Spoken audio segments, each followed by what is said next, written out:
할렐루야. 함께하는 여러분 주님의 이름으로 환영합니다. 우리 앞에 뒤에 인사하겠습니다. 주님의 이름으로 환영하고 축복합니다. 인사하겠습니다. 네, 환영하고 축복합니다.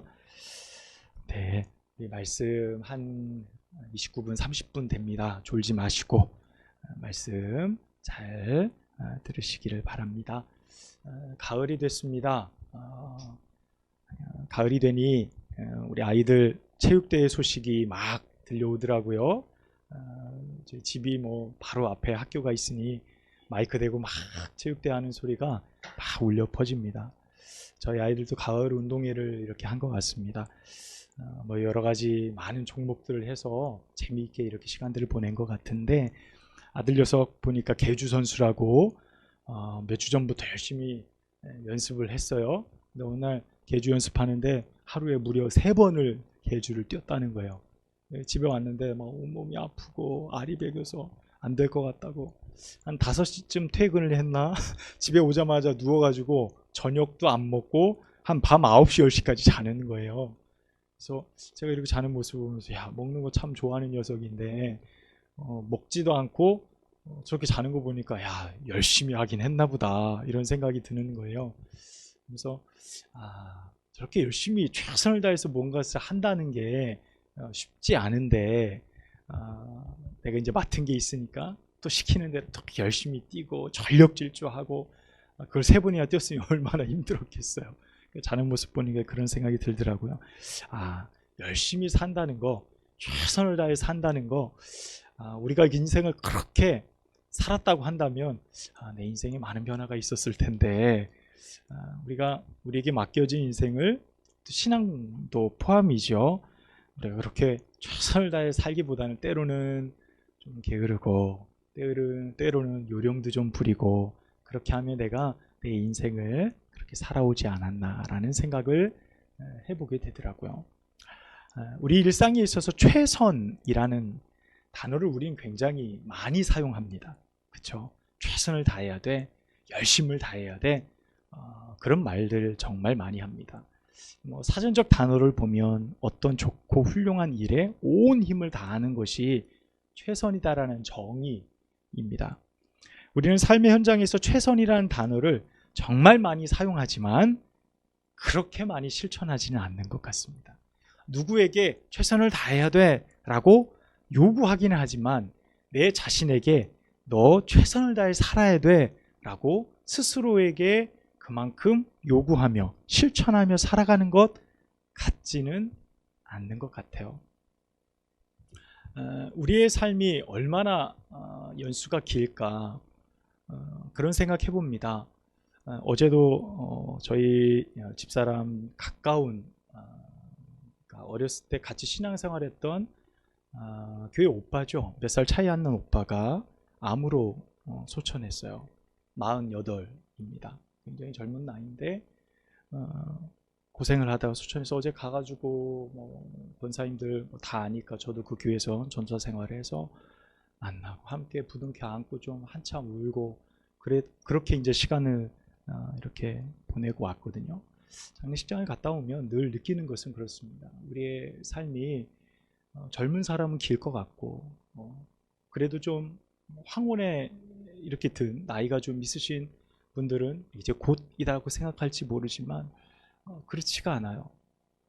언제 하나님이 우리를 불러가실지 모르고 언제 우리가 그 차례가 될지 모르는데, 우리는 우리의 삶에 많은 시간과 기회와 어떤 상황들이 남아있다라고 생각하며 살아가요. 그래서 오늘 또 내일이 있다고 생각하니 오늘의 삶이 그저 평안하기를 구하며 그렇게 살아가는지도 모르겠습니다. 저는 3개월에 한 번씩 병원에 가서 이제 검진을 받고 수치를 확인하고 옵니다. 수치를 확인할 때 좀 긴장감이 들죠. 우리 유정 권사님도 그러실 것 같아요. 수치가 잘 나오면 그래, 3개월을 유예받는구나, 이런 마음 가지고 돌아옵니다. 그래, 조금 건강할 때 최선을 다해 살아야지, 조금 더 건강할 때 하나님 위해서 내가 열심히 살아야지, 내가 신앙생활도 좀 잘하고 내가 이렇게 사는 모습보다 그래도 하나님 영광 위해 살아야지. 그런데요, 그 마음이 한 주간 지나면 또 금세 일상의 삶으로 돌아갑니다.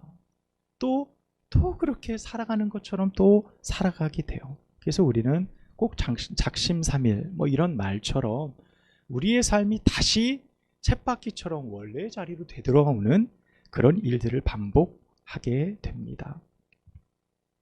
우리는 내게 주어진 삶, 내 삶을 너무 쉽게 익숙함으로 끌고 가는 것 같아요. 그래서 받은 은혜, 받은 축복, 오늘 예배 마치고 집에 돌아가면 다시 일상으로 다시 회귀하고 복귀하는 것처럼 그렇게 살아가고 있는지도 모르겠습니다. 이것을 소위 우리는 매너리즘, 영어로 표현하면 그렇게 표현을 합니다. 삶도 그렇고 우리의 직장도 그렇고 우리의 신앙도 그렇고 늘 지쳐 있는 것처럼 그렇게 좀 이렇게 생기가 있게 살아가는 것이 아니라 그저 그렇게 그냥 평범하게 지나가는 그런 삶, 매너리즘에 빠진 삶이 아닌가라는 생각을 하게 합니다. 오늘 본문은 나사로가 죽은 자 가운데서 다시 살아난 사건 이후의 말씀입니다. 12장 1절에 보면 6월절 엿새 전에 라고 말합니다. 그러니까 자신의 오라비인 나사로를 살려주신 예수님에 대한 그 깊은 감사, 그것이 마르다와 마리아에게 있었어요. 그래서 예수님에게 무엇을 좀 해드리면 좋을까? 그래서 예수님을 위해서 잔치를 벌입니다. 이미 죽은 나사로가 살아난 이 온 마을에 굉장히 놀라운 소식이었던 거죠. 나사로의 살아남, 그를 살리신 예수님을 위해 잔치한다는 소식이 마을 전체에 퍼지게 됩니다. 그래서 많은 사람들이 이 나사로의 집에 들어와 북적거리며 그들의 살아남을 보는 거예요. 바로 그때 그 마리아가 잔치자리에 앉아 계신 예수님에게 다가가서 마리아 손에 작은 병을 하나 예수님 머리 위에 깨뜨리죠. 예수님 머리 위에 쏟아진 그 향유는 우리가 잘 알듯이 순전한 나드 한 근인 대단히 순전한 향유였습니다. 아주 값진 비싼 향유였어요. 그 주변에 있는 사람들이 그 향을 맡자마자 야, 저거 얼마쯤 되겠다 라고 생각할 만큼의 가치를 알 수 있는 그만큼의 가치가 있는 향유였다라고 성경은 기록하고 있어요. 300데나리온쯤 1년 노동자의 연봉과 맞먹는 액수, 그만큼의 가치였습니다. 마리아가 예수님에게 부어드린 이 향유는 모든 사람들이 단숨에 알아챌 만큼, 그 향에 취할 만큼 매우 값진 거예요. 온 집안에 그 향이 다 퍼지게 되어졌습니다. 자, 그때까지는 너무도 좋았어요. 그런데 그 마리아의 향유, 그 깨트린 사건이 무엇이 되죠? 하나의 논쟁거리가 돼요. 이것을 소비하는 게 맞냐? 허비하는 것이 맞냐? 아니면 이것을 아껴두어서 가난한 자들을 돕는 것이 맞느냐라는 논쟁으로 불거지게 되어집니다. 자, 그 논쟁의 중심에는 누가 있었죠?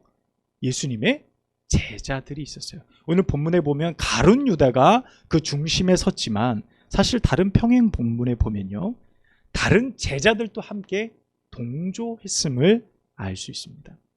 자, 가룟 유다의 주장은 이래요. 5절 말씀을 보면 이 향유를 어찌 300데나리온에 팔아 가난한 자들에게 주지 아니하였느냐라고 말해요. 공동 번역에 보면 그러자 거기 같이 있던 몇몇 사람이 매우 분개하여 왜 향유를 이렇게 낭비하였느냐라고 말씀하고 있어요. 자, 5절을 이제 현대어 성경으로 보면 이 향유를 팔아 300데나리온도 더 받을 텐데 이것을 팔아 가난한 사람들에게 줄 수도 있지 않았소? 라고 그 여자를 호되게 꾸짖었다라고 기록하고 있습니다. 자, 지금 분위기가 완전히 뒤바뀌었죠. 잔치 자리에서 갑자기 정막이 흐르는 모습으로 바뀌었어요. 그러니까 예수님을 위해서 그것을 깨트린 모든 것이 지금 마리아에게 그 행동을 한 그 이유에 대해서 많은 사람들이 묻고 있고, 그것이 옳으냐 그르냐의 판단의 자리에 서게 되어진 것이죠. 자, 가난한 자들을 생각하지 않는다는 이유, 마리아의 행동을 금세 비난의 대상으로 바꾸어 버렸어요. 그 중심에 누가 있었다고요? 예수님의 제자들이 있었습니다. 어떻게 보면 그 상황을 가장 잘 이해하고 그 상황을 가장 잘 받아들이고 생각해 줘야 될 그 사람들이었던 제자들이 문제의 시작이 되어졌다는 사실을 우리가 볼 수 있습니다. 왜 낭비하느냐라는 말로 그 이야기가 시작이 되어지는 거예요. 가룟 유다 혼자라면 납득이 되죠. 왜냐하면 그는 성경 안에서 돈꾀를 맡은 사람이고 돈에 관해서 굉장히 민감한 사람이었기 때문에 그럴 수 있으리라 생각하지만, 다른 제자들은 어떻습니까? 다른 제자들이 거기에 함께 포함이 되어졌다고 한다면 좀 이해가 되기 어려운 부분일지도 모르겠어요. 우리가 신앙생활을 하면서 그런 것들을 경험하게 됩니다. 내가 주를 위해서 헌신하는 많은 일들, 주를 위해서 애쓰고 수고하는 많은 일들, 이것이 맞고 이것이 옳은데 때로는 그것을 비난하는 사람들이 멀리 있지 않아요. 때로는 가깝게 나를 잘 알고 있는 그 사람들이 당신은 왜 그렇게 합니까? 왜 이렇게 합니까? 라고 이야기하죠. 그것을 비난하기도 하고 그것이 잘못됐다라고 지적하기도 해요. 때로는 그것이 상처가 되고 아픔이 되어지는 상황을 경험하게 되어지죠. 그래서 때로는 어떤 분들은 신앙을 떠나기도 하고 상처 때문에 어려움을 겪는 분들도 있는 것을 보게 되어져요. 자, 왜 이런 일들이 일어날까라는 생각을 해봐요. 곰곰이 생각해 봅니다. 지금 이 사건이 언제냐면 예수님의 공생애가 시작되고 나서 6월절 엿새 전이기 때문에 예수님께서 이 향유를 무엇으로 받으시냐면 나의 장례의 날을 위하여 예비하도록 내버려 두라 라고 말씀하시거든요. 곧 예수님께서 십자가에 달리시기 전의 사건이에요. 그러니까 공생애가 거의 끝날 쯤 3년이 넘어가는 시점입니다. 그러니까 제자들이 이 문제의 원흉이 되어졌던 이유들을 살펴보면 이미 제자들 안에는요 그런 마음들이 있었던 것 같아요. 예수님을 처음 만났던 그 마음들이 사그라들고 예수님과 함께했던 3년의 시간들이 수많은 기적과 이적들, 많은 사람들이 예수님의 제자들로 추앙해주고 예수님이 모든 사람들에게 정말 단연 인기인 최고의 스승과 선지자로 인정을 받는 그런 모든 상황들을 볼 때에 제자들의 모습이 나태해지고 안주해 가고 매너리즘에 빠지고 그들이 어떤 위치에 있는지, 무슨 말을 해야 될지, 어떻게 살아가야 될지에 대한 어떤 중심을 잃어버린 것만 같은 상황을 우리가 보여주고 있어요. 그러니까 너무 실망스러운 모습인 것이죠. 여러분, 이렇게 제자들처럼 모든 상황들이 익숙해져 가고요, 나태해져 가고요, 내가 드리는 예배와 내가 함께 하나님 앞에 드리는 모든 것들이 그저 무미건조한 신앙의 상태에 내가 놓일 때 여러분, 우리에게 나타나는 증상이 있어요. 우리 신앙에 나타나는 증상, 여러분, 그것이 무엇이냐면 주님만 보이지는 않는다는 거예요. 자, 이 말이 뭡니까? 나의 신앙에 있어서 주님만 바라보았는데 주님만 보이지는 않는다는 겁니다.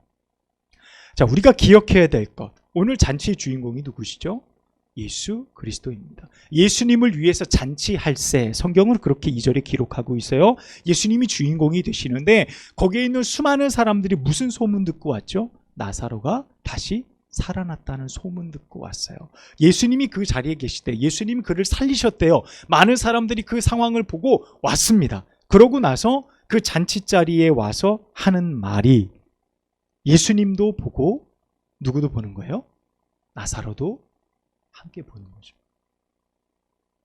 예수님이 잔치의 주인공이 되시고 주님만 바라봐야 될 그 상황 가운데 많은 사람들이 나사로의 살아있음을 신기하게 여기며 나사로도 함께 보는 거예요. 그러니까 우리의 신앙, 우리의 삶 가운데 그런 증상들이 일어나기 시작한다면 우리는 지금 주님만 바라보지 못한다고 한다면 우리는 지금 분명 나의 신앙의 나태함과 안주함에 빠져 있을 가능성이 높다라는 것을 알 수 있게 되어집니다. 내 마음이 빼앗기는 것, 내 마음을 놓고 다른 곳에 나의 마음을 두는 것, 그것이 나의 삶에 점점점 많아진다고 한다면, 내가 주님만을 바라보지 못하고 주님도 보고 이것도 보고 저것도 마음에 담고 그렇게 살아가는 삶이라고 한다면 말입니다. 사랑하는 여러분, 나의 예수님은 지금 어디에 계십니까? 나는 지금 무엇을 바라보며 신앙의 삶을 살아가고 있냐라는 것입니다. 여러분, 바라기는요, 내가 바라보는 그분이 오직 예수님만이 되길 주님의 이름으로 축복합니다. 이 예배의 주인이 되시고 나의 삶의 주인이 되시고 내가 한 주간을 살아가면서 여전히 의지하고 여전히 바라봐야 될 그 대상이 오직 하나님만이 되기를 주님의 이름으로 축원합니다. 여러분, 그 사실을 우리가 놓치지 않기를 바라요. 그 사실을 우리가 결코 변하지 않기를 간절히 소망합니다. 어떤 교회에 부흥을 위해서 교회 남성교회가 축구회를 열었다고 하잖아요. 축구 선교회.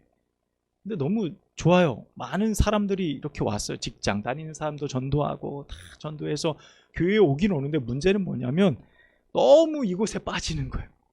축구 선교회 예배만 마쳤다 하면 다 사라져요.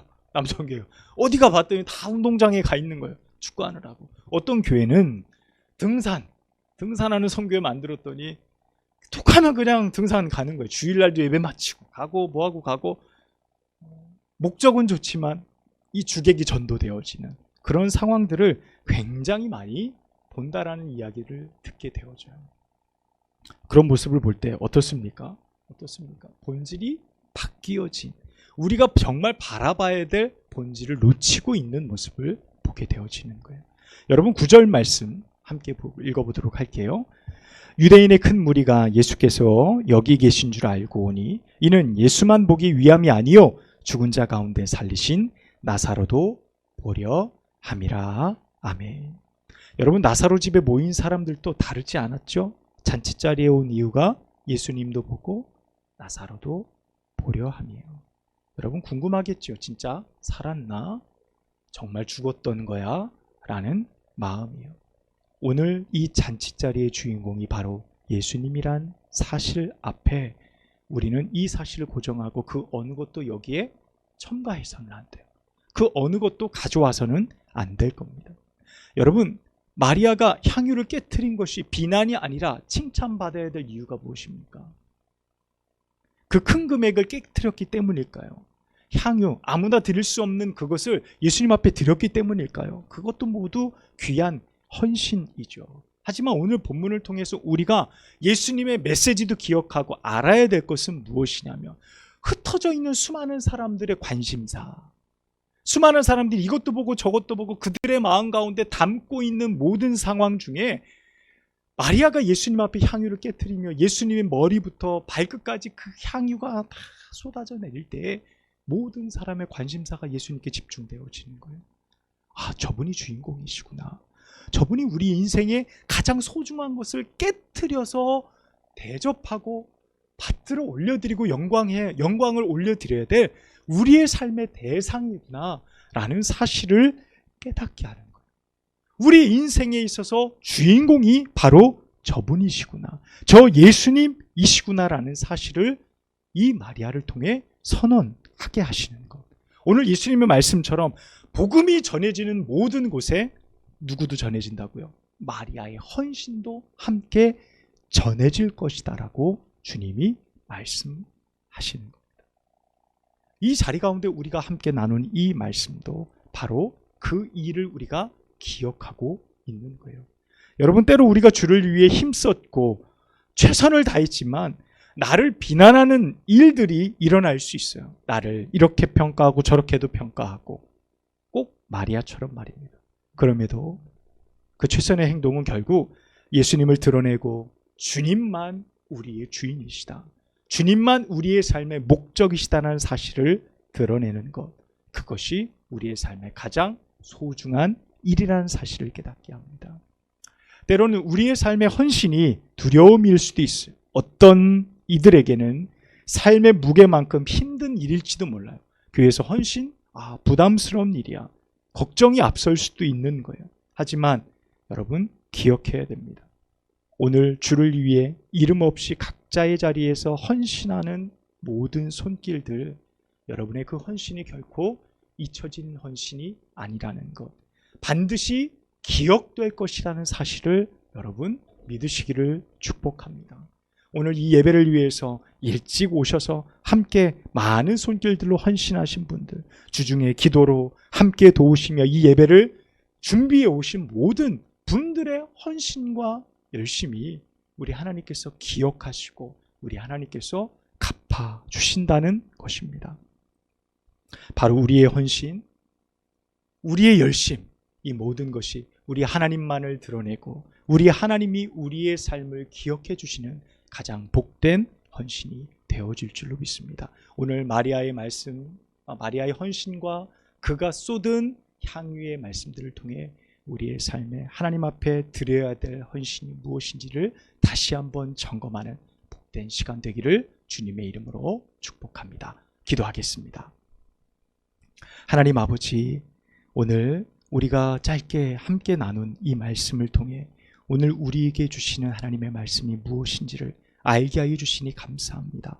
하나님, 마리아의 헌신을 통하여 우리가 무엇을 하나님 앞에 드려야 할지, 어떤 헌신으로 하나님 앞에 나아가야 할지, 하나님, 때로는 우리가 부족하나마 하나님 앞에 드린 모든 것이 우리 하나님 앞에 기억될 만큼 가장 귀한 헌신이 되어줌을 우리가 오늘 말씀을 통해 깨닫게 하여 주시니 감사합니다. 주님, 우리의 삶에 하나님 살아가는 평생의 삶 동안 하나님을 향한 헌신과 수고가 끊이지 않도록 인도하여 주시고 내 삶에 오직 주님만을 바라보며 믿음으로 살아가는 저희 모두가 되어지도록 인도하여 주시옵소서. 예수님의 이름으로 간절히 기도하옵나이다.